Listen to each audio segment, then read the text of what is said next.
KRTFR. My faith in destiny is all I need to prevail. Truth Frequency Radio. If you have a questioning nature and a desire to nourish your essence within you have reached the realm of truth, live from inner space, it's the next sequel to Interactive Enlightenment, brought to you by your host, Sevan Bomar. Enjoy non-stop breakthroughs, advanced knowledge, and self-discovery to the core of your very essence. Join us as we map the blueprint to the cosmos and dissolve the mysteries of the Matrix. You are now connected to the KEYMAKER. Give me some.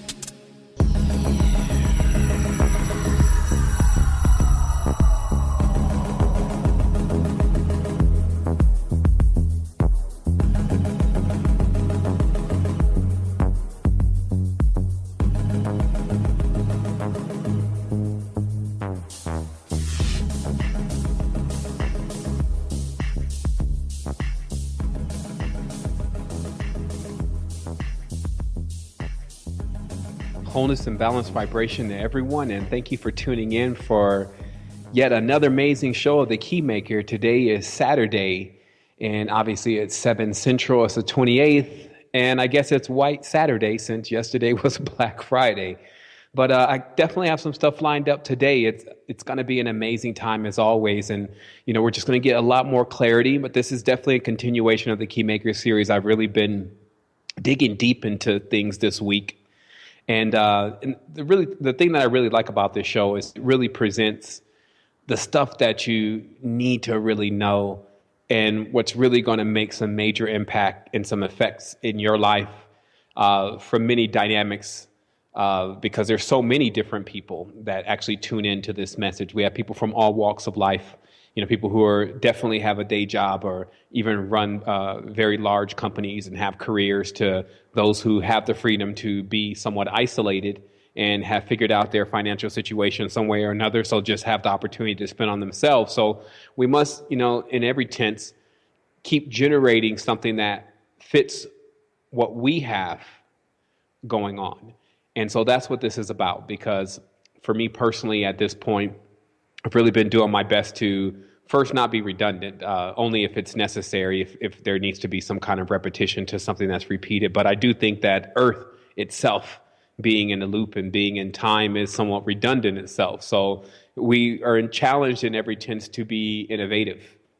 And that allows us to get to the next level. So let me just check a couple things really quick here.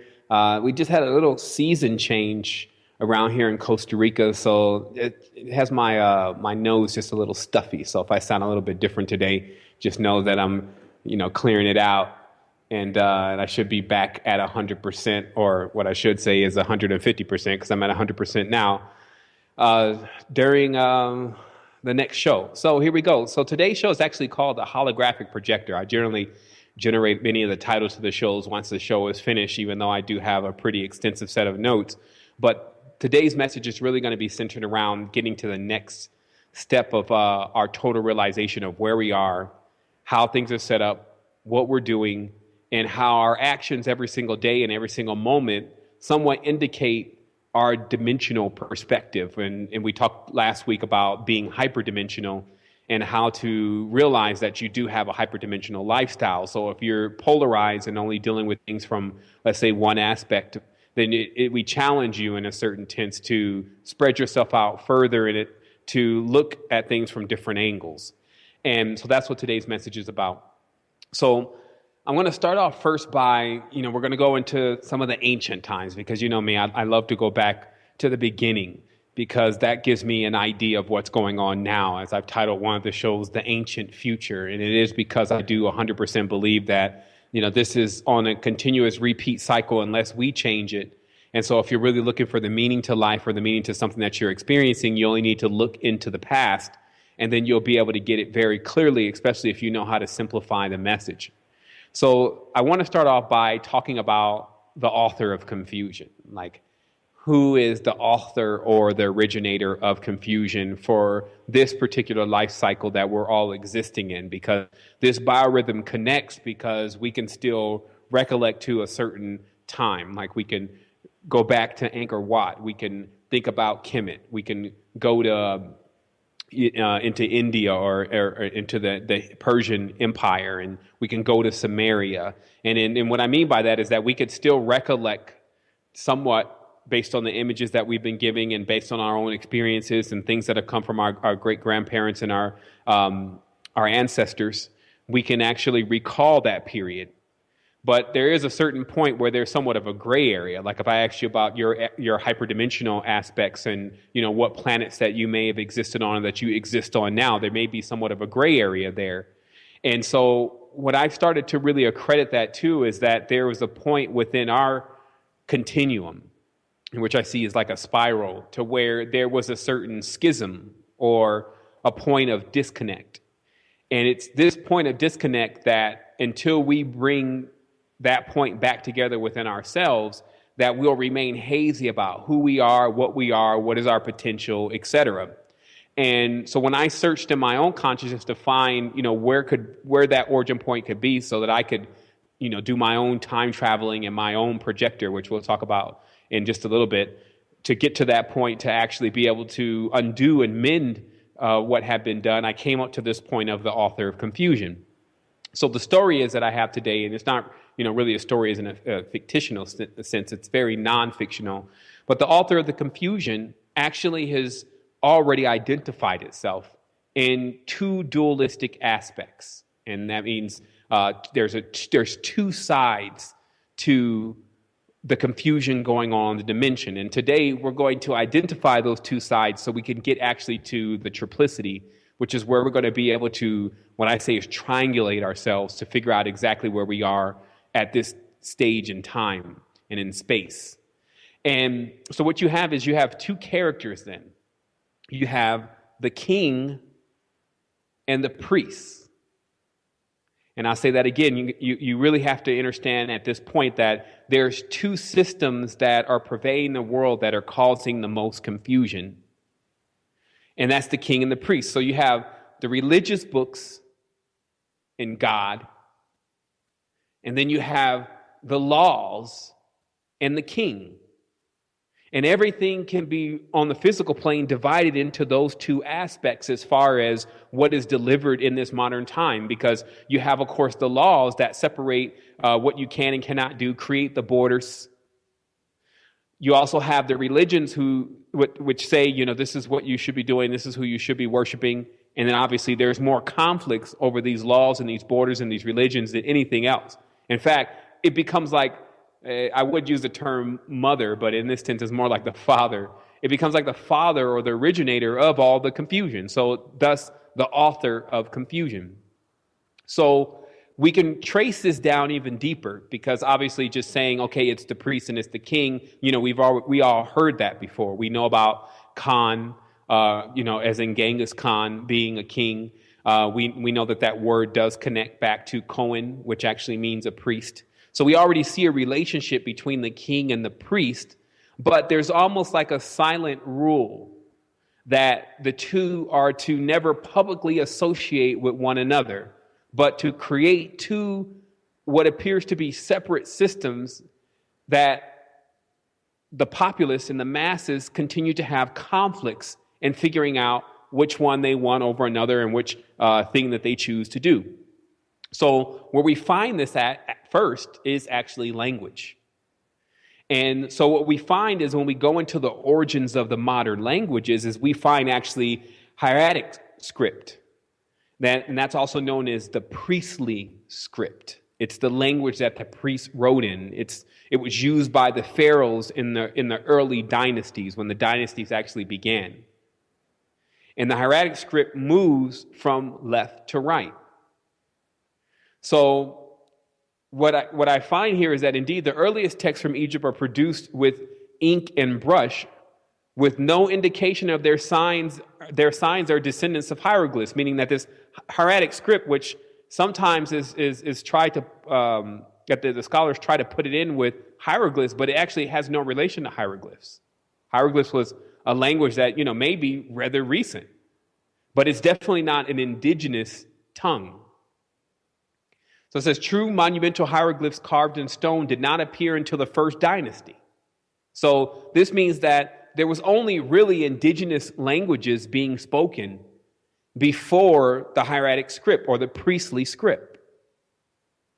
And it says, well, after the hieratic script had been established as a scribal practice, you have then demotic script, which for some reason always reminds me of demonic, but it's demotic script. And this is the language in which most of the legal acts are written. Now, we find that each language has one strength or another. Either it's primarily a priestly language, meaning most of the religious books and things are written in it. And then the demotic script, where it's primarily a legal language, where most of the laws and the rules and things are written in it. And then the interesting part is one of the languages moves from left to right, and the other one moves from right to left, thus creating the true aspect and the true program of confusion. So this, of course, brings us back to that one part in this spiritual text. So accordingly, it's supposed to be spiritual, but it says, let us go down and confuse their tongue. And many people have talked about this through history, because now when I look at history these days, especially since I have access to so much information, even when I looked at something like the Bhagavad Gita, which is supposed to be like 20,000 years old, either history is continuously repeating itself, like I talked about earlier, or what we find is even the war that took place between Krishna and Vasuki was actually a real conflict that took place where a certain group of people went and despoiled a whole tribe of people who were supposedly related to these ancestors that were saying that they were related to the Naga, who was Vasuki. And this is not the only example. I find plenty of examples where these supposed ancient wars seem to be only like 500 to 1,000 years ago. So again, either the history is continuously repeating itself, which we do have, knowledge that that's happening, or many of these texts are actually written and encoded with rather recent wars. We're talking about 3,000, 4,000 years tops, not 20,000 years. So I say here, the hieratic and the demotic was used for writing administrative documents. So this is, of course, your license, back in the day, your registrations, your house deeds, marriage license. It was used for accounts, the money, the banking, the legal texts, all the laws, the rules, the codes, the creeds, obviously the letters, and then as well as mathematical, medical, literary, and religious texts. So what I believe that I've uncovered here is that this is the beginning of when the priest and the king, who are actually on the same side and have always been on the same side throughout history, but have been playing like at every taste that day, we don't have anything to do with each other. Church is separate from state. Have created a system that naturally causes confusion in the mind. And we don't need to go deeper into how the language, of course, is a spell. And of course, these are ancient languages. If you look at the cursive within the script, and you see most of the talismans that, they're just unearthing today are written in these languages, as you see the religious text. And it was not as watered down as something like Christianity. It's not just spiritual books. It's actually more of magical books being written using these languages. And what I believe is it begins to cause this great confusion amongst people who generally speak indigenous languages. So again, you have the priest and the king. So in modern day, how that kind of comes out, because the root to English, Latin, Mandarin, even Arabic and Hebrew, and even Coptic are actually the hieratic and the demotic script. So it's just like right now, if I say Latin, you automatically think kind of Spanish people, but Spanish people from Spain. So even Spanish people is not the correct term to give to people that are Aztecs, people who are Guatemalan, indigenous. The language was pushed on them the same way that the English language was pushed on the Americans. English and English, you go to somebody and say, are you English? You go to, African-American person and say, are you English, man? You from Europe? I say, nah, man, I'm not from Europe. So, what is it? Why do you speak English? Because that's not your language. So this is something that we have to examine as being a major factor in what's going on, because language is the program. Language is how we communicate. Language is the symbols that we begin to put into the projector, which I'm going to be talking about in a moment. And we begin to think, shape, form, and fashion in that. And then what happens is that if we don't have a full bearing on what the language means and how it was devised, then we end up in confusion. Especially when the language is naturally designed to do that. And since you now speak in this language, let's say English, you can actually say to yourself, have you ever talked to someone and you meant to say something, they totally misunderstood what you said, and it was not so much as what you said, but the tone of how you said it? Like, man, that's bad. Versus, oh man, this is bad. See, those two different tones use the same word, but they have two different meanings. So if I just happen to not emphasize properly, then someone actually takes what I'm saying the wrong way. But the entire language is riddled with this kind of thing. So thus, anytime we get into any kind of conversations, especially if they're extended conversations, the probability for there to be some kind of confusion going on is really high. Meaning that when you start to talk to people and you start to debate with them about things, the more that their mind begins to say, well, I don't believe necessarily in that, then the shapes and the tones and the vibrations start to take on their own form. Like a person may say, man, you hear what you want to hear. You have selective hearing. And that's because the language is like that. You can even sometimes read something and read through a sentence, and then it doesn't make any sense to you. And then you go back and you read it again, and you realize that you actually skipped over one word that changed the entire meaning of the sentence. But what I find is most interesting, though, is that if you didn't have legal in the law, and you didn't have all of this religion, I don't think there would be much use for language, because everything would be based on expression. If there was nobody to give rules to, there was no accounts and bank accounts and licenses, and, my God's bigger than your God, my God can beat up your God. If there was none of that going on, then probably most of the time people would have spent their energy in connecting with one another and tapping into an entirely different form of communication. And at best, they would just be using their indigenous tongue to explain certain things that they needed to explain to get around daily life. But because there would be none of these religions and none of these rules, which are synonymous with one another, you have to realize that because the word king encompasses the word priest, when you check in etymology, this means that religion and law is actually the same thing. So what we find again is that in these countries, like there's still major quarrels going on. Like even in the Basque country, they speak Basque, but everyone around them speaks the language of, let's say, the oppressor, the language that was passed to them so that they would get rid of all of their languages. But see, there's also something else interesting that's encompassed within the indigenous tongue, because it's mainly used for storytelling, to explain things about the ancestors in the tones and in the vibrations in which they need to be conveyed. So if you remove the ancestral tongue, then you actually remove the person's ancestors. And so then that means that their foundation is gone. And then what's put in is a new king and a new priest set up in their mind. And I believe that that's what the temple is. Like the two sides of the body, and how the, let's say, hacking begins is then what sets itself up in the temple, one on the left, one on the right. Because notice, if we're left to our own being, we have a logical side, which is very useful. Even the greatest art was first conceptualized and then drawn. But in all that motor skill, the left and the right side of our consciousness work together in creation. But if you just have the king and the priest, or law and religion, which is more like an artificial setup, then what you're dealing with all the time is just the continuous manifestation of what can be quite confusing, because it doesn't actually meld in with our true being.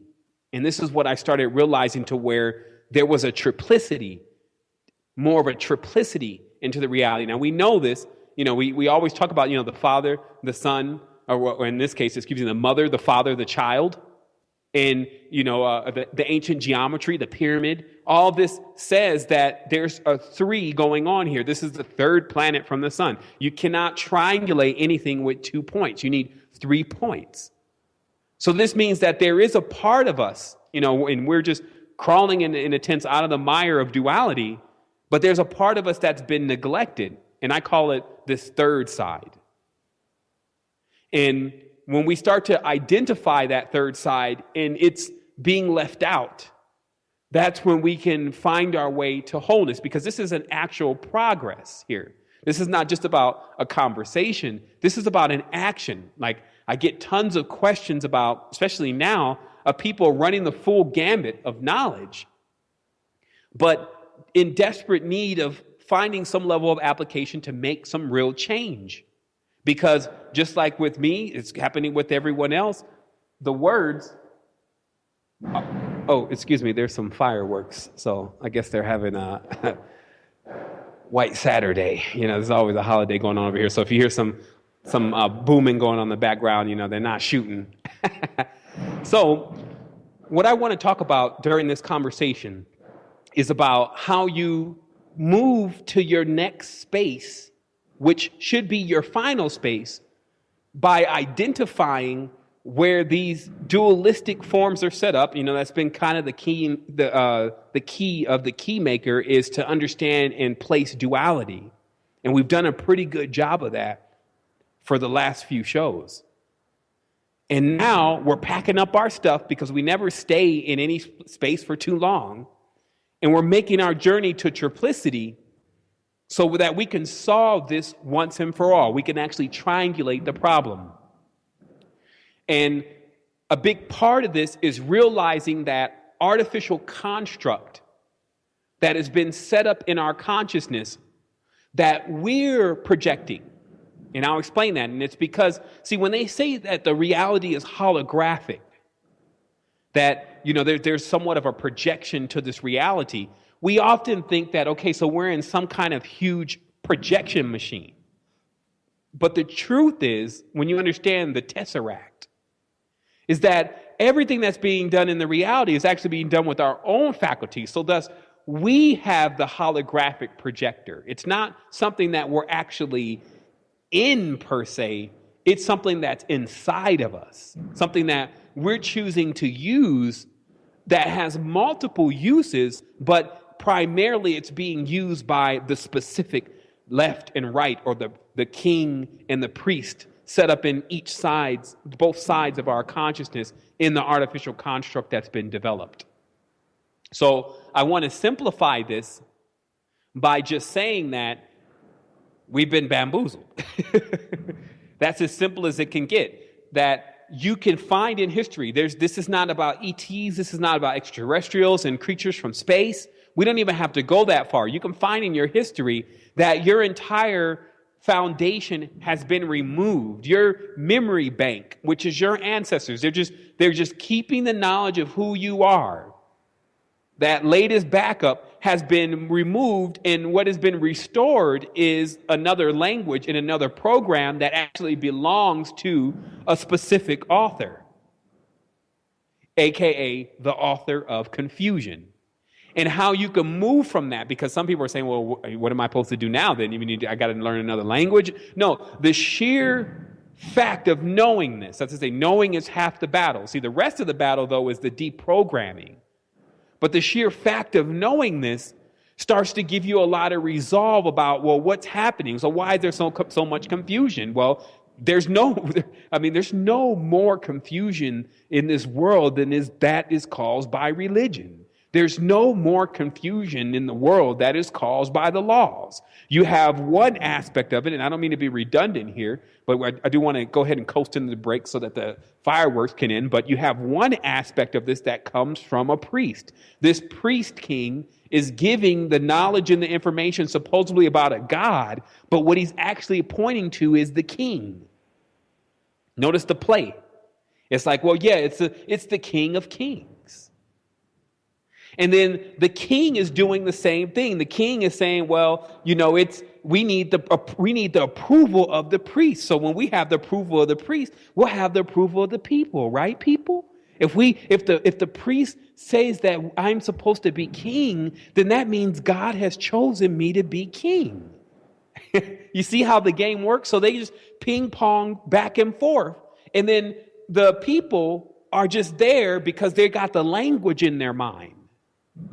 And this is the greatest deception to me that could ever be uncovered, because you can watch how somebody can sit back there with this language in their mind, and then they're like, they believe what these people are saying and what these people are doing because it's embedded inside of them, and they don't even know where it came from, because they don't suspect that something, and what they would say as simple as not having their indigenous language anymore, should not be in effect. That's why a lot of people are just racing to learn English. That's what happens in even countries like I'm in now in Costa Rica. They feel like if they learn English, that's an extra $2 or $3 on the hour. So they're encouraged to take on this language, and then now they got English on top of Latin. So they got the king and the priest.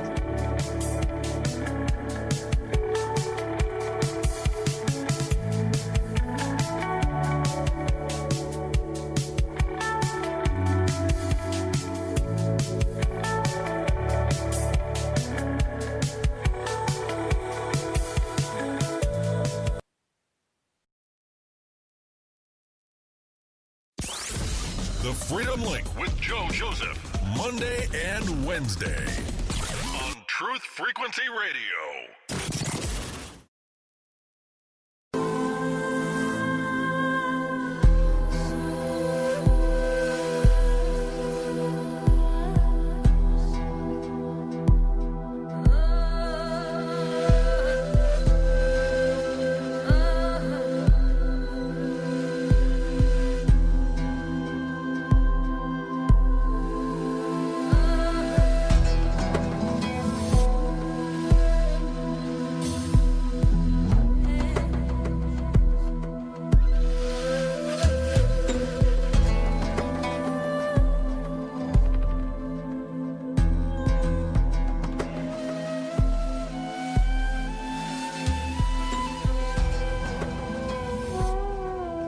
Wholeness and balanced vibration to everyone, and thank you for tuning in to the KEYMAKER. And I guess I'm definitely going to start it like it's a new show all over again, even though we seem to have lost 30 minutes. There was a little bit of technical difficulties, but I'm sure everyone can hear me now.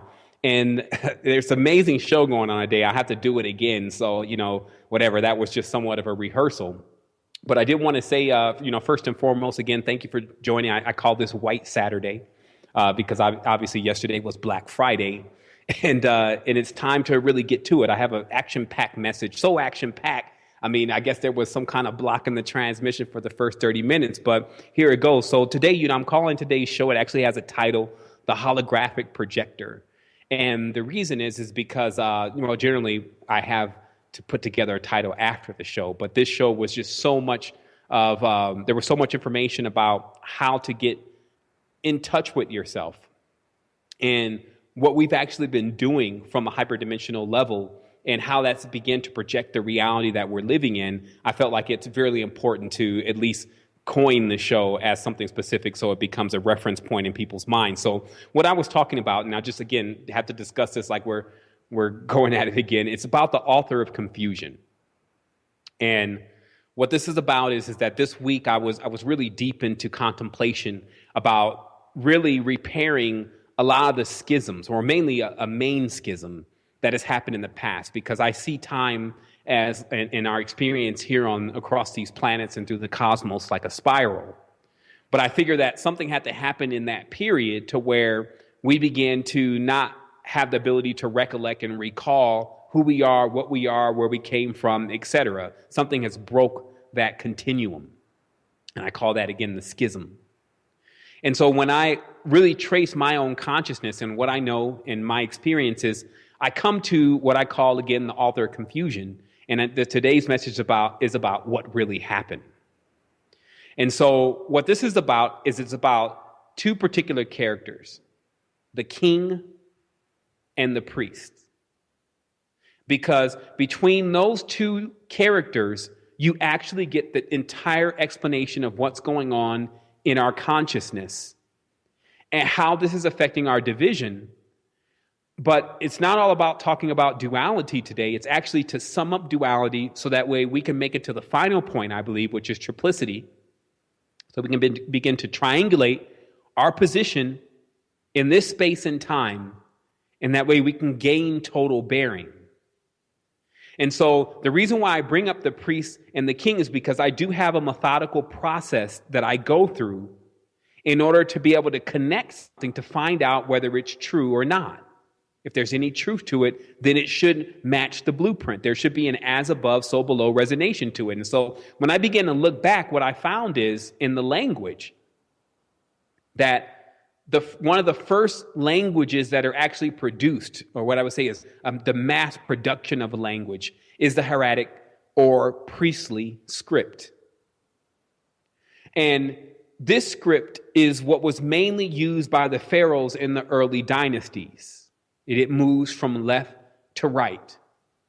And I write here, indeed, the earliest texts from Egypt are produced with ink and brush, with no indication their signs are descendants of hieroglyphs. True monumental hieroglyphs carved in stone did not appear until the first dynasty, well after the hieratic script had been established as a scribal practice. So this means that the hieratic script is actually earlier than the hieroglyphs. For those who believe that the hieroglyphs are like the ancient language, it's not. The ancient languages are indigenous tongues and seldom were written down. So we have this hieratic script that belongs to the priests, in which most of the religious texts, which at this point encompass really spells. It's not as watered down as Christianity. It only encompasses spells and rituals. This is the language that those are written in. And then there's another script that comes right after. That's the demotic script. And as I said, it kind of always reminds me of the word demonic. But this is actually the king script. And it moves from right to left.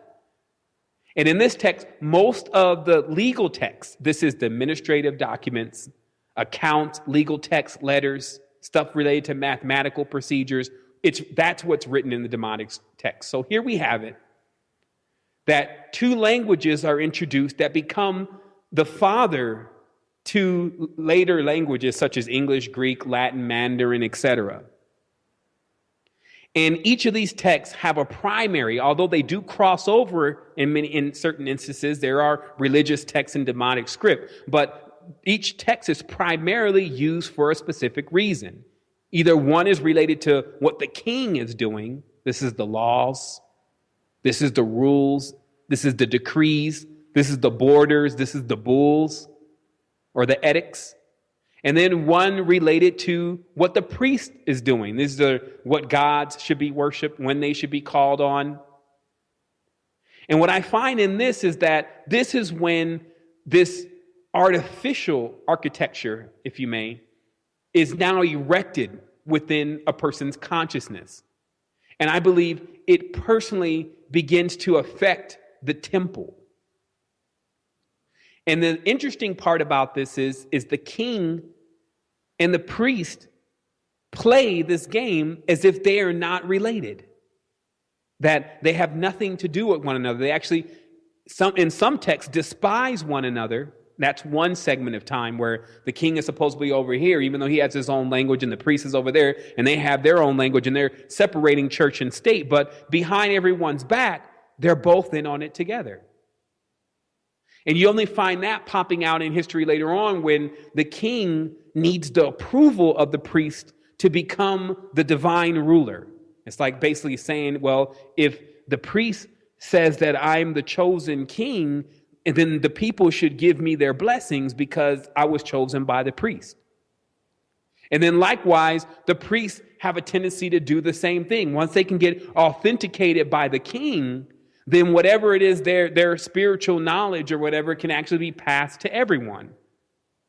And what we're looking at, which I believe is one of the major things that have been uncovered within the messages that I've been delivering, but it's what we're looking at is we're looking at the actual process of when this hierarchical system that has nothing to do with what we want, what we need, and what we desire is set up in our own ancestors and begins to spread itself through our DNA, because this is language. This is our program. This is how we're thinking. This is how we operate.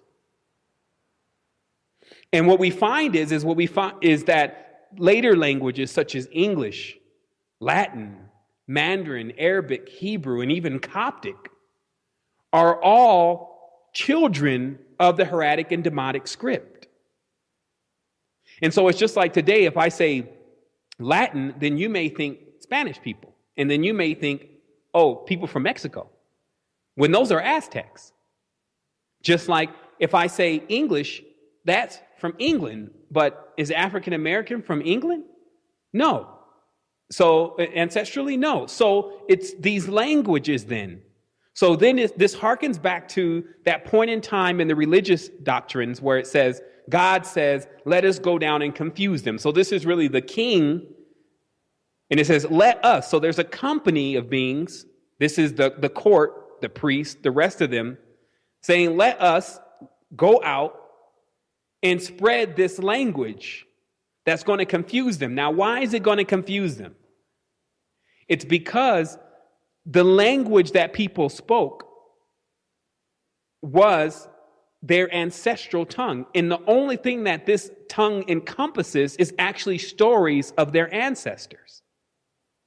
And this is why, if you don't have laws and rules and religions, there's really not that much to talk about. There's only time for expression. And this is what I find to be rather interesting, that if we didn't have all these laws, rules, how many conflicts are over religion? How many conflicts are over laws and boundaries and borders? Almost all of them, if not all of them. This is the root to them. So if you look at this on the hyperdimensional level, what you find that the person's reference point, their last backup, the tones and vibrations of their ancestors, the actual names that connect them to who they are is wiped clean, exterminated. And then what's loaded is this language of the king or this language of the priest, depending on who's controlling that region. Because, in certain countries, religion controls everything. While you go into other countries, let's say like Germany, the king controls everything. There's, the religious inclination is very low, but the methodical, logical, law, procedural processes and copyrights and all that are in place. Versus you go and there's certain places, like India, it's just all spiritual. It's all run on that one script that has to do with the priestly language. And that activates that side of the brain, because hieratic script, once again, moves from left to right, while demotic script moves from right to left. So again, what we discover here is we discover the true control point. Because, see, what's happened here on the planet doesn't happen in 100 years. We're not just dealing with, it's because, Hollywood. And they just think that Hollywood just destroyed everything within 50 years. No, this is not about that. This is about something that took place thousands of years ago. But the other thing that I noticed as I keep digging deeper into history is that much of what we're calling history didn't take place that long ago. So even books like the Bhagavad Gita, which is supposed to be 20,000 years old, we find a war between Krishna and Vasuki. But if you actually dig deep into the history of North and South India, you'll find a group of people who actually say that they're the descendants of the Naga, who is Vasuki, being overthrown by one part of the higher level of the caste system. And so either history is continuing to repeat itself, which we find evidence of that, or most of these books, which are supposed to be ancient spiritual books, are just recounts of things that have actually happened between the wars that have taken place with the indigenous people. Now, I want to also bring light to that in each of these organizations, and that's what they are, as far as the king and the priest, because a lot of people say, well, what was it? Was it an invasion? Did someone come from another planet? And I'm telling you, it doesn't go that far. It doesn't go as far as extraterrestrials and aliens in this case. I'm not saying there's nothing extraterrestrial going on, but in this case, what you find is the same thing, let's say in the instance of the king, that you find in Freemasonry. There are, in fact, two different kinds of Freemasons, whether anyone wants to admit that or not. Anyone who doesn't know about Freemasonry, of course, they're not going to say anything about it because they don't know anything about it. You can't speak on topics that you don't know anything about. But there's an accepted Freemason, and then there's just a Freemason. And a Freemason, let's say, is the ones that were doing the building. They were the guild, like we have even the white collar. What do you call those? The word that I'm looking for is it's basically, in the old days, it's called a guild. In the new times, they have another term for it, and it's just escaping me right now, but I'll remember it in a minute. But it's basically when a group of people join together that all do the same thing. So if you build and you're an architect, then you may become a Freemason. But that's totally different than if you become an accepted Freemason. And what is the difference? An accepted Freemason takes a pledge to the king, has an oath with the king that they will carry out to the penalty of death and the oath to their life, anything that the king tells them to do. So this is how they began to build these groups of people that were the same as they were the same as the indigenous people. They recruited right from many of these populations until they can get their groups bigger and larger. But see, it's not just the king and it's not just Freemasons. Priests do the same thing. The religious traditions do the same thing. They recruit these people into their fold, and then you're going to be a deacon or you're going to be a bishop. And to the point where they have this entire mission. They call them missionaries. And then they send them out. So we don't find that there's this huge UFO that lands with these weird creatures that take on human form. What we find is that the language and the appeal to be a part of the kingly or priestly class entices certain members of these populaces to join and then to carry out what they're indoctrinated to carry out. And then what do? They put them in the seminaries. To be a president or to be someone that works for the local politician and government, you have to generally go to one of these Ivy League schools. So the same thing has been going on since back in the day. You need to be a part of the great library at Alexandria and part of the philosophers in order to become this priest. Same thing with the king. You need to be a part of this regiment. You need to be a part of all of this, and you need to be instructed and trained in all this to become a part of the king's retinue and aristocracy. And so this is the direct training and breeding that is dividing everything. Because as I said before, you don't get more division than you get out of religions and laws. So the reason why I brought this up is for you to realize that there has been an artificial construct set up inside of a person's temple. They have two temples. One is a king, the other one's a priest. And they constantly go back and forth and cause confusion within the person's consciousness. And because we're generally only familiar with duality, we never get the opportunity to step into the realm of triplicity. So thus, we never find ourselves, because if everything is just about the priest and the king, then where do we come in at? And that's why this is so important to know, because it's factual. This is not something that you just have to believe. This is something that you can go and research for yourself. But this is something that changes people over time. It doesn't happen overnight. This is something that a person has to be continuously subjected to. Like our ancestors were continuously subjected to being demoralized. Their language is stripped from them. Now it's gotten to the point where, like here in Costa Rica, if you speak English, you make an extra few dollars on the hour. So it's encouraged to take on this program and to forget your indigenous tongue, to forget your ancestors in that tense. And then if people can remember back in the day when I used to go in on, this whole ancestral thing. And that to me was justified because even the people that they're saying that were your ancestors, they're not. They're all part of that priestly caste and priestly system. Who still remembers their indigenous tongue and what was being told in that tongue? It was the stories. It wasn't laws and rules and religions. It was stories of who your people were and what they were doing and who they were. And it came in the tones and the vibrations to allow you to feel that. So once that's removed, that's like erasing your program. See, that's the schism. And then something else is reloaded. And then now you have something else's program.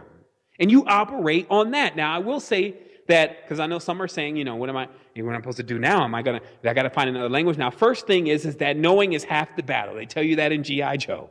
Knowing is truly half the battle because the other half of the battle is the deprogramming.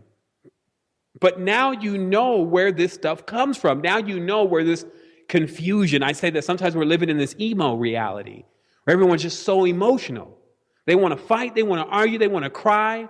They want to backbite. They want to deceive. And this seems to be the only thing that they actually really know how to do. There's only one more integer, and they call that be happy, which they can't really find most of the time. And it's because the priest and the king are constantly at it. Meaning that there's always this moral bearing that is diametrically opposed to law, set up in our own consciousness, that we keep going back and forth over as if we're the ones that make the decisions in this reality, meaning that we're going to go and occupy something and then all of a sudden that's going to change how the economic system works, how banking works, how all that works. And these are none other than half-hearted ideas cooked up from the same language that has no power. They wouldn't put power within the language. The language is for those to worship one thing or another thing, either the priest or the king. So I think I've said enough about it because we're going to go into another break here in a moment. And again, I kind of went over this earlier, but I have no problem with going over it again. I'm just scanning things to make sure nothing was missed. But it's a really important thing because it actually identifies where all of the confusion is coming from. It identifies how it got weeded into our consciousness. It identifies what were the procedures that were necessary to accomplish this. It doesn't put it off somewhere on another planet to where we got to find some kind of extraterrestrial to blame for it. It puts it right into the hands of a procedural process to where either people are enticed to join. Hey, come work with the king. Who's going to deny that? Once everything is despoiled, the people who were denying that were eradicated. Now people, you tell them, hey, you want to go work for the king? You don't even see them. You may see smoke. They're gone so fast. But then there's another person under another persuasion. You say, you want to go work for the priest? And then they always say, but you want to work for God? But then in this system, because you're talking about the King of England in many tenses, and you're talking about the dark Jesuit priest, both of these two hang out together. So either way, it's like a ping pong game. And then many are caught in this game just within their consciousness, within their own mind. And then when you tune into self, and that's why this is called the holographic projector, because, see, there's this concept that we're actually living in a hologram. But when you understand the geometry, especially of the tesseract, what it actually says is that things like that can't actually take place. What's really happening is that we are projecting the hologram. It's not outside of us, it's inside of us. It's an ability that we have that can be used for many different things, but because of the program that's loaded, it's playing out this specific program. And we're going to talk a little bit later about how that projector works, but just a tap into it is that when you sit down and you close your eyes and you imagine someone, especially if you're very fond of that person, you can almost see them. And if you meditate on them, you can go into either a vision or go into sleep, and then they will animate. They will move around, they will talk to you. But because this is a collective, and we all have the ability to use our projector to project whatever we want and to bring whatever we want, bring it before me, call it up, then in many cases, all of what it's doing is by leave of our own impression of it. And that's why this starts leading us into triplicity, because it starts to explain to us that inside of us that is left neglected is going to become chaotic, almost uncontrollable, because it's just dealing with the isolation. You can imagine that some people are really acting a fool right now because they know that society will not accept them. They know that since they've taken on this kind of title, that it's like, well, it's us versus them. Society hates us. And they get up every morning with that. Well, people hate who we are.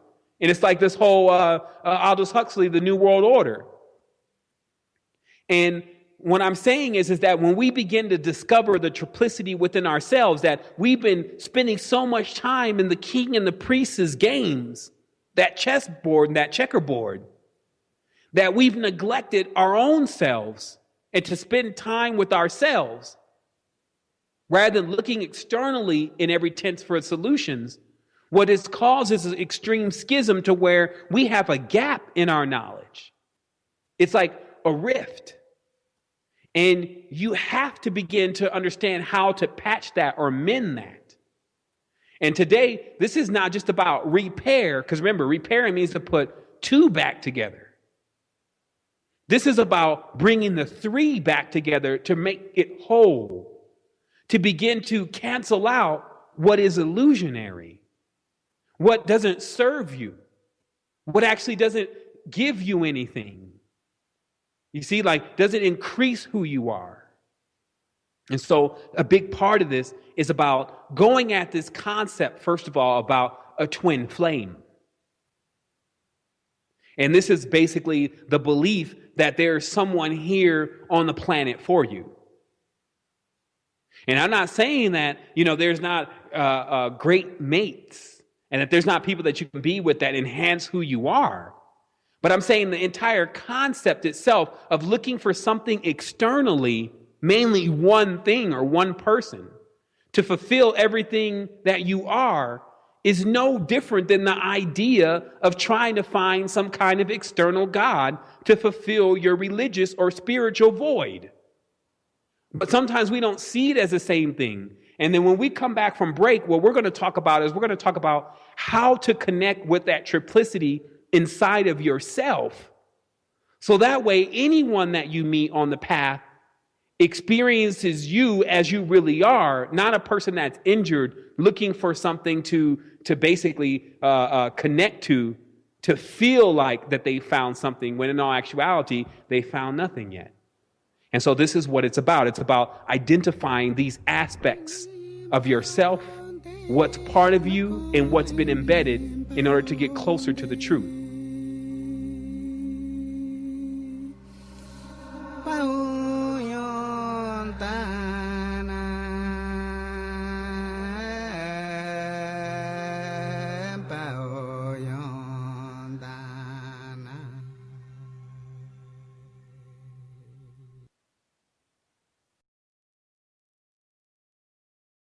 This is Truth Frequency Radio. No hate, no hype, no fear. Real people, real radio.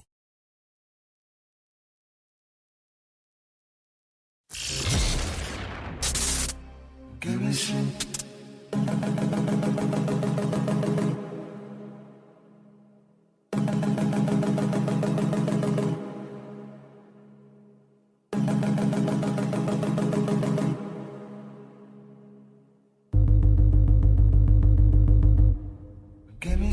language.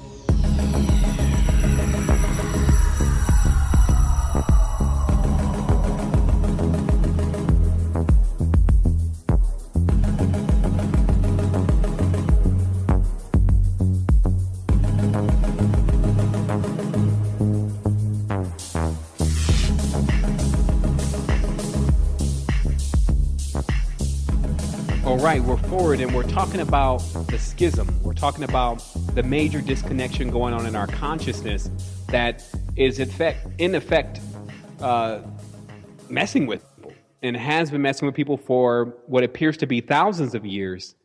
And that it's not something that's just happened overnight, but it has everything to do with the language and the evolution of language and the whole act of confusing the human race by the introduction of languages that are not connected to the indigenous tongue.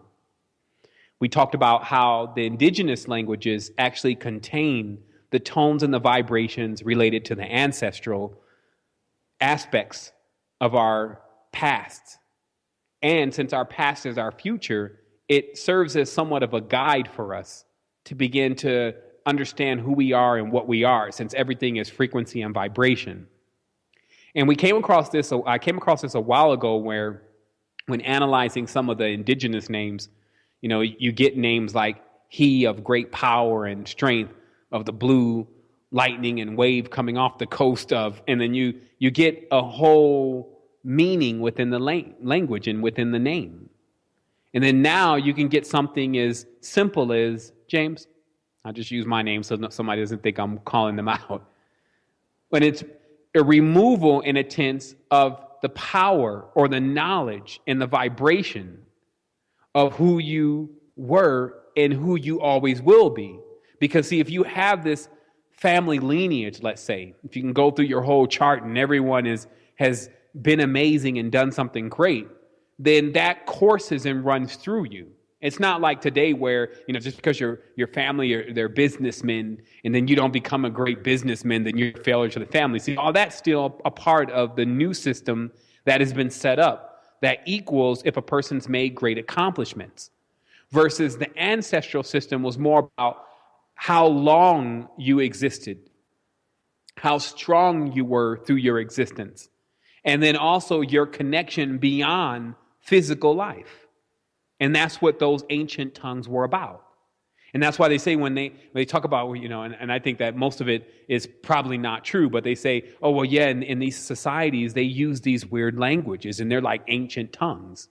You know, they've captured a little bit of why the ancient tongues become so important to be utilized to remain connected. So we can definitely say that has been removed. I definitely don't know words in my ancient tongue. But what I do know is that something has occurred and I can pinpoint what has occurred. So now I can get to the aspect of moving on. And a big part of that is for me to understand this setup between the two dualistic sides of the consciousness that's been implanted within my consciousness, and then also what's gone neglected. And in this tense, the reason why there's so much focus on the two sides, because we can always say in the reality, when, you know, we say, well, there's always two sides to each story. Well, actually, there's three sides to each story. There's one person, what they say, the other person, what they say, and then what actually happened. So just like these concepts of that there's a twin flame, and that's taken externally, I believe that when you really start applying all this internally, what you get is that there is a triplicity. And you can see that you cannot map a circle with just two lines. So the dualistic concept doesn't actually give you good tools to begin to figure out where you are. You have to triangulate it. So for this triangulation, we use these 3 points by putting you back into the position of power.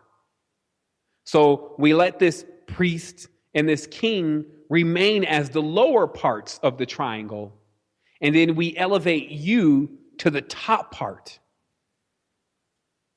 And when that happens, you find that a lot of things, especially our external pursuit of, let's say, this right person, is half-hearted, literally, just as our external pursuit for God.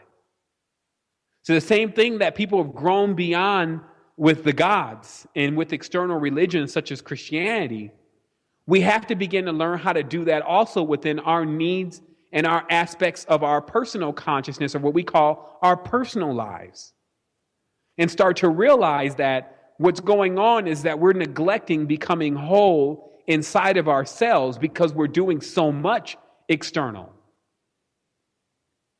And then what I'll say is, because some people say, well, the whole idea of the twin flame is that when you connect with this right person, then you become whole. But what I would question is that wouldn't that be like taking a half of an apple pie and then taking a half of a cherry pie and then putting them together? Because these two beings, if they're not complete, they're different. And when you put them together, they don't become a whole complete thing. They just become a whole piece of separate things. So imagine if each person did the work that was necessary to do in their own consciousness before linking up with someone else, or linked up with someone else that has actually done that, and both parties have done that, then they come together. What would they be able to produce? So what we're talking about today is we're talking about the other thirds versus the other half of ourselves. We're going to leave the external context because that starts to rub people a little bit the wrong way. And that just shows you how much they're addicted to these external pretexts. And we should just talk about it internally. Are you whole internally? Because you have two sides to yourself. We've identified that. But there's also this third part of you. The mediator, we call it.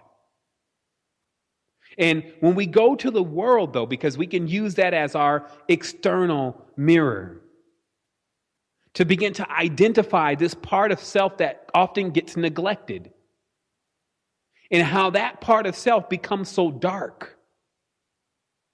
And how we see that in the world is that, and as I talked about earlier, these people who are quote unquote running things now terribly, they know that the world at large, the masses, if you may, don't like them.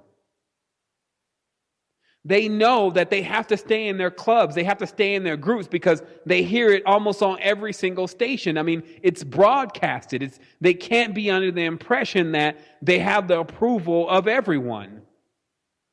So they stay in their corner because they're neglected. And this is very similar to if you know nobody's going to forgive you anyway, then why even seek forgiveness? But even deeper than that, it's like a neglected child. If the child never gets any love or any compassion, they're never going to change. But just to show you how complex this is, this whole emancipation of earth or getting to the next level of our consciousness, is because few people will even voice publicly that they maybe need to start showing compassion to some of these people who are destroying everything because it makes no sense. That's how far we've gotten from it. We can prove that that's what we would need to do. We all got to come together. But then we make up a whole list of those who we won't come together with. And this to me is the madness. Because you have people dying in this. You have children suffering in this. You have all these different sides, but you don't have the glue. But on top of that, first we have to do it within. So this is the keys of how to do it within. So I ask today, how many times have we ever tried to comfort those who have done wrong to us? Sometimes, especially these days, I find that I even get attacked for no reason whatsoever. And when I come into contact with those people, instead of just throwing lava, I try to find some kind of balance in what's going on. And then when it's all said and done, I try to leave it into a balance in a neutral state and allow them to receive the comfort that they need to receive from whatever had caused it, to not leave so many sore and open wounds. I've been watching how many of these teachers, the so-called teachers, have been handling certain situations. They just go into cussing and, calling people all out their name and doing it all on the Facebook. But where will the resolution actually come from? But again, we'll go deeper into just the internal side. Seldom will we ever comprehend negativity as beings who are supposedly positive. And I'll say that again. Seldom will we ever comprehend the negativity that we do. These little thoughts in the mind, these actions, that anger, somebody cut you off in traffic, someone accidentally hit you really hard. That immediate flash is sometimes gone unnoticed. But it is that same part of the triplicity that's going unnoticed that is what often allows us to stand our ground. See, because if you stand your ground in another world, especially in let's say in the Christian context, that's negative. They would rather have you turn the cheek. And then what would that equal in a world like this? You would just get thousands of people just running over you and taking everything that you have. So this aspect of what they're saying is negative is actually useful. And if a person doesn't have that, if they can't stand up for themselves, then they won't be complete. So the same thing, if you will fight for what you believe in, your own integrity, your own pride, or what we call the struggle. See, all of that is seen as negative in the eyes of certain people. They're like, man, why are you fighting? Well, how can we not? You see, so it's all about finding that equilibrium. That's why you have to have that triplicity. Like you don't see the teeter-totter, you see two sides to the teeter-totter, and then you see the thing in the middle. So we have to begin to identify, well, where's that thing in the middle? And that thing in the middle is you. See, the two different sides is the king and the priest and everything that stands for, the laws and the religion, all that's external. And then where you are is you're the mediator. And how you easily put it into balance is actually by canceling it out. Not judging which one is right and which one is wrong, but by understanding their true aspects as being generators of an illusionary physical reality that you're projecting. And when you put yourself back into the position, then you start to project what you want. And that's why I say that becomes the deprogramming process. So for a moment now, we're going to talk about this internal holographic projector. So I had a message with someone just recently, and we talked about this, and we actually talked about this rather deeply. And I think in that message, what was transmitted was the key to this. So I'm just going to read back what I wrote in this message. And in this tense, I'm using, okay, so I'll read it. I say it. So I can only speak direct about these things. And that's that we each have a projector. And in this message, the pretext to this message, just so you understand, was there was one person that was saying that they actually are seeing me. And it's actually becoming static to where I'm actually appearing in static form, and meaning that I'm actually showing up. And the question is actually, do I remember showing up? Now, for me personally, when I close my eyes or when I go into meditation, I go. But I go so many places and I do so many things, it's not like I can say, well, this is what I did and that's what I did. Because I'm not holding it like that. That's a whole part of the travel, is that you don't let that part of the mind actually have access. So personally, I couldn't say if it was me or if it wasn't me, but there's a higher law that runs this whole aspect of what we see and what we don't see. And that higher law is us.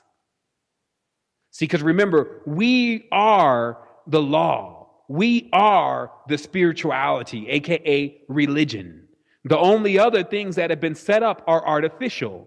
See, I'm not here to demonize any aspect of the true creation. What I'm trying to remove here is the imposter. So you have the kingly side of yourself, and you have the priestly side of yourself. And with those aspects, when we focus on things with great concentration, with the left and the right, which are the two creative principles, the logic, which gives us the spiritual side, which gives us the imagination of it, and then the logic, which teaches us how to build it, then it becomes static from the projector. You see it. Now, this is no different than the same thing that we learned about negative energies and positive energies and the law of attraction, that if we focus on certain things, then we can make those things happen. But this attaches to that we're also in a collective field, that this is a collective projection, a hive, if you may. And what puts us on that hive is actually the languages. Chair, I say, hey, bring me a chair. You understand that? See, if you didn't speak my language, then you would be confused about everything I'm saying right now. Like if you hear someone go off in Swahili and you just don't understand any Swahili, you just sit there looking dumbfounded. But if you speak English and I say, bring me a chair, you already start visualizing that chair, you going to get it. All that stuff happens so fast because that's all going on in the collective field. So that's what we participate in. Now, there's another one that just only has to do with imagery. So this means a person in China who doesn't speak English can have a dream about Michael Jackson because it's only the image that they need.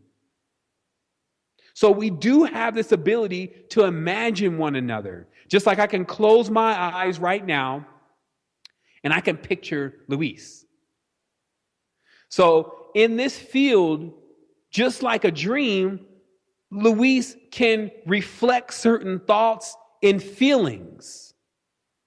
But this doesn't mean that that's how Luis is feeling at the moment. This is what we need to understand. Because when we use our own projector, it's me using my ability to animate. See, because I have light. I have power. We have light and power moving through our bodies. Anyone who has been in any kind of chakra altering state, mainly breath, has seen the light and power that you can kick up. So when you focus that light and power, you can make something appear and then you can animate them with what you believe that they're about and what they can do. And it can go into any kind of fanciful aspect. Like everyone has this ability. You can sit down and do it right now. I can picture Barack Obama and totally shoot him out of a cannon in my own mind. But does that mean that's what he's experiencing right now? So in short, we all have the power to send light or energy and animate one another. However, how the hologram, whether static or not, acts out is mostly due to our own suggestion. Until you get to the point to where your consciousness is so powerful and you're also in group consciousness. This is why they say even things like group prayer, they say, or even mass rituals. This is when several people get together and begin to project the same thing. So now you understand how we're projecting Earth. Because everyone here, no matter what language we speak, when we go to sleep, we expect for the world to be the next day. And because so many of us believe in that, billions, that's what's making the world solid. The moment that a fraction of the people, let's say 25%, stop believing that the world is going to be here, what others will start witnessing is things will get static. They will get superfluous as if they're not even there. The onset to that is actually actions that lead the world into not being here. And that's why, if we want to keep this going, then there's a lot of belief that we must maintain. when we stop believing in this, which is like the big push of what's happening in the world right now, like many people are so discouraged. They're finding out all this information and it's just one blow after another. Oh my goodness, it's the government. Oh, it's the banking. And then it's less belief. Than the ancient times to when, to see the world and to see the ocean and the butterflies and the animals. And there was so much power associated with the belief of where we were and what we had created. See, because no one then was not familiar with the projector and that everything around them was the collective belief of each person that was inhabiting it, along with the animals and everything that was animated with the soul. So the projector was created to be perpetual. Because even while one may fade off and die and be left to their own devices, there are others being born that will believe and cling on to the mother's hand and the belief of her. So it's like a chain. And each aspect of it will always bring us back. Even through death, our memories will guide us back. But now with the artificial system, where are we coming back to? And that's starting to get us into the questions. Because a lot of people are saying, well, shoot, do I even want to come back? Am I stuck in some kind of infinite loop? So I go on that now. For those who have honed those gifts, we're talking about the projector, that they can gain the ability to be less suggestive and to truly feel what a person is feeling. This is the empath. See, because when you're putting your own input, like I said, I sit down, I imagine Barack Obama, and then, I got him, inside of a car and, whatever. Like if I can continue to build the picture, and I'm doing that, I'm animating that. But if I really wanted to tap in, what I would do is just pull up the signature, which is basically the image. And then once I pinpointed it, that's called remote viewing. Then I would let go of all suggestion as much as possible. This is like what you do in lucid sleep. You let go of a certain part of your mind so that it doesn't interfere with your lucid sleep. And then what you would start to witness is what he's really doing and what he's really about. So I go on that this is like a medium that lets something use their faculties, because that's what you're doing. You're letting it use your faculties to express itself in order to make some type of contact or to be some type of throughput. See, because when you feel what they feel, it's because they use the same part of you that feels that way. I'm just getting deeper into the explanation of how the holographic projector works. And what this really means is that, see, it's not all in the mind. If you want to examine their mind, then you must let your mind go on idols. Meaning like you just let it go. You don't use the actual mind. So that way, when you're tapping into that signature, it uses your mind, and then you can feel and know what it's thinking. This is a trained ability. It's a very complex talent. And generally one is born doing certain things like that rather than train themselves from scratch how to do it. And that's how that works. So we're almost nearing to the next break, and I have plenty of questions. And in fact, I just come up on a library of about 50 questions. So I think I'm going to dedicate next show to really just answering questions, because that's obviously what the KeyMaker series is really about. But before we go to break, I want to talk about very briefly the difference between the dream world versus visions, because when you go to sleep, the projector runs. And this is how also you can start to govern what you're really going to be doing when you're left to your own devices. And the reason why I say it like that is because, see, all these faculties and all these abilities like the projector, they're devices. We have advanced tech, Aztec, running through every part of our consciousness. But do you know how to operate it? Because the codes and the commands, most of which were embedded within the indigenous tongue, have been removed. And that's why I always say, like, you're with a body that has these capabilities, but you don't have the manual. So when we come forward, we're going to be talking about again, the difference between the dream world and visions, because when you go to sleep, this is going to give you the real idea of what's going to happen when you die. Believe it or not. This is sometimes becomes hard and bitter drink. That if we can't maintain control when we let go of this physical reality, then it's the same thing going to happen when we let go permanently, let's say, of this physical reality. But for those, and there's tons of books on this, and there's people that have been living this all their lives, like the Tibetan monks, etc. That what they're doing is they don't take a break between their dream and the waking life. It's a continuum.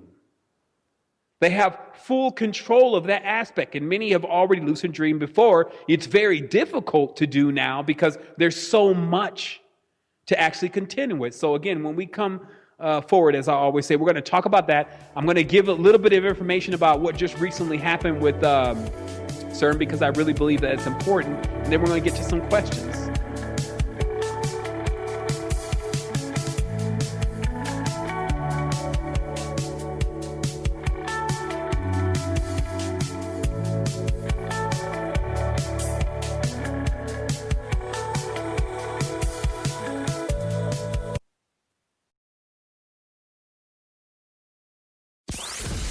Down the Rabbit Hole with Popeye, Tuesday and Thursday on Truth Frequency Radio. As ancient as the sun, we came from the ocean, once our ancestral home, so that one day we could all return to our birthright, the great celestial dome. We are the children of the sun, our journey's just begun, sunflowers in our hair.